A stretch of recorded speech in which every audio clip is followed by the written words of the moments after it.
What's up, everybody? I hope you guys are having a great freaking day, because you know who's not? It's Warzone and the Warzone community. Right now, Warzone is in utter shambles, and we got to talk about a game that makes $5.2 million a day, that made more money than any video game in the history of ever, is in the worst state it has currently ever been. And I just do not understand what is going on.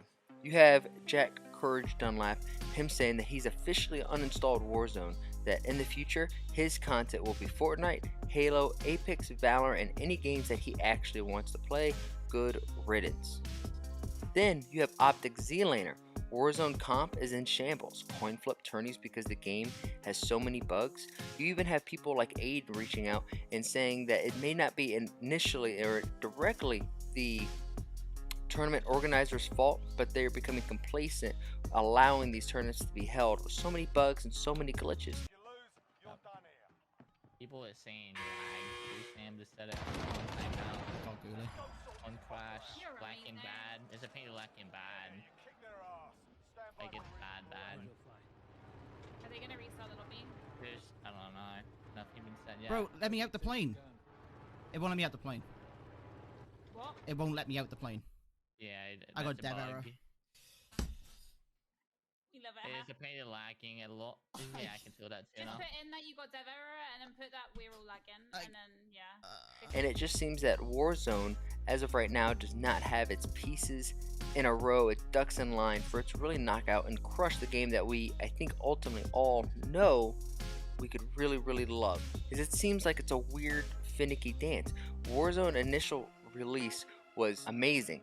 Everyone loved it. It really took the whole world by storm, and it rode that Fortnite wave. And not only did it ride the wave, I feel like it made the gaming scene bigger and better for it. But unfortunately, after Season 1, after Modern Warfare, the integration with Cold War, ever since then, the hype for Warzone has gone down, cheaters have gone up, and just more toxicity has been involved in that sphere. I felt like we were spoiled by Fortnite, who executed a revolutionary way to update the game by not really telling us exactly what's going on in the game, with the sky opening up and the comet and the cube and the game being unplayable for 48 hours to come back to a new island with new mechanics. And now you have Season 3 where you can aim down sights and you can have shoot laterally and have a tree fall down on somebody.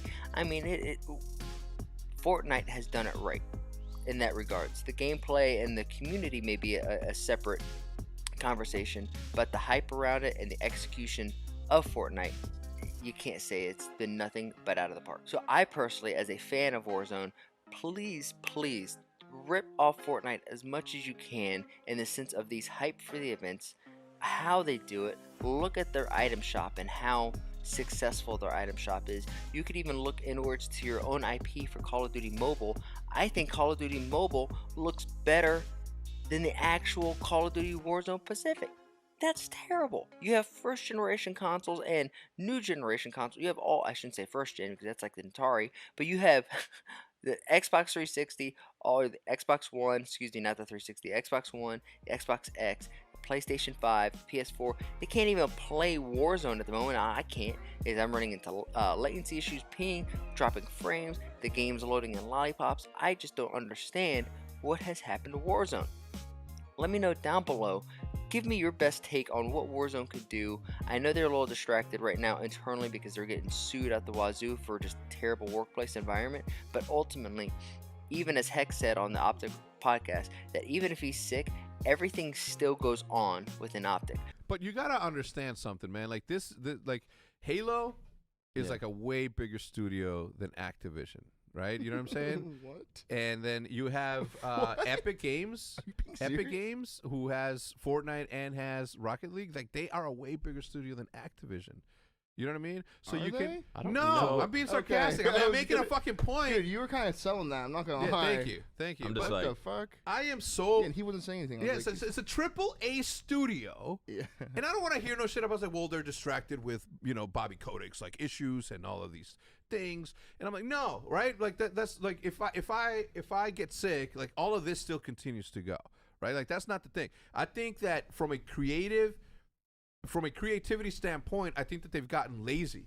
And this is what happens when think so too, people have yeah. fucking resources. So even if Bobby Kotick and all those kind of disgusting beta kind of guys that were running Activision, and even I shouldn't even just say guys. There were women who were whistleblowing, telling the other women who felt uncomfortable not to say anything. So it was just a really toxic environment. These are all allegations, but the allegations are pretty clear, if you know what I mean. But with that being said, I'm all heated up. I'm gonna go play some Halo and get ready for the Halo event this weekend, the HCS LAN event in Raleigh, North Carolina. And as of recording this, it's Wednesday. It's 11:40. I'm about this close to saying, fuck it, I'm going. I'm gonna drive my car up because I'm in Atlanta. But that's here nor there. I'll see you guys in the next video.